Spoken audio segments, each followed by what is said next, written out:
నేను వెయిట్ లాస్లో ఎక్కువగా ప్రిపేర్ చేసుకునే కర్రీ ఈరోజు మీకు చూపిస్తున్నానండి. హై ప్రోటీను రిచ్ ఫైబర్ ఉన్న కర్రీ. ఒక్క కర్రీ ప్రిపేర్ చేసుకున్నామంటే మధ్యాహ్నం రైస్తోనే కాదు, ఈవినింగ్ చపాతీ రోటీ దేంతోనైనా తినొచ్చండి.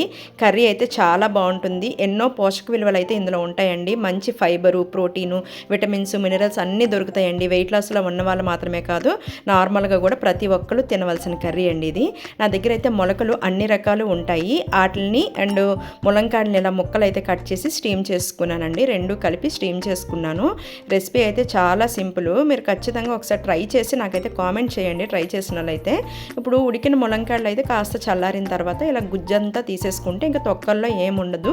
మన రసం ఏదైనా అప్పుడు పెట్టుకున్నట్టయితే ఆ రసంలో వేస్తామనుకోండి, అది కూడా ఏమైనా ఫ్లేవర్ ఉన్నా వచ్చేస్తుందండి. చూసారు ఎంత బాగా వచ్చేసిందో. ఇప్పుడు దీనికైతే గ్రేవీ ప్రిపేర్ చేసుకుంటున్నాను. ఒక 5 చిన్న సైజు టమాటా, ఒక గుప్పెడైతే నానబెట్టిన జీడిపప్పు వేసి మెత్తగా పేస్ట్ చేసి అయితే పక్కన పెట్టుకోవాలండి.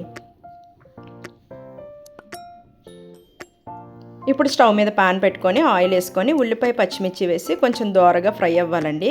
అల్లం వెల్లుల్లిపాయ పేస్ట్ వెయ్యాలి అనుకుంటే ఇందులో వెయ్యొచ్చు, నేనైతే వెయ్యలేదు. అది కూడా వేగిన తర్వాత మనం మిక్సీ చేసి పెట్టుకున్న పేస్ట్ కూడా వేసి అది ఆయిల్ బయటకు వచ్చేంత వరకు కూడా ఫ్రై చేయండి. ఆయిల్ బయటకు వచ్చిన తర్వాత అప్పుడు అందులో ఉప్పు, కారం, గరం మసాలా, ధనియాల పౌడరు ఇలా అవన్నీ వేసి కాస్త ఫ్రై అయిన తర్వాత మనం ఏవైతే రెడీ చేసి పెట్టుకున్నామో మొలకలు, ములంకాయ గుజ్జు ఇదంతా కూడా అందులో వేసి కాస్త బాగా ఒక 5 మినిట్స్ అండి, ఎక్కువ అవసరం లేదు, ఒక 5 మినిట్స్ అటు ఇటు కలుపుతూ మనం మిక్సీ జార్లో ఉన్న కొంచెం అది వాటర్ వేసేసి ఆ వాటర్ వేసాను. అది కూడా కొంచెం ఇంకిపోయిన తర్వాత కొంచెం వాటర్ అయితే వేసి కుక్ చేసుకొని దగ్గరికి అవ్వగానే కొత్తిమీర జల్లి ఆఫ్ చేసుకోవడమేనండి. అంతే అండి.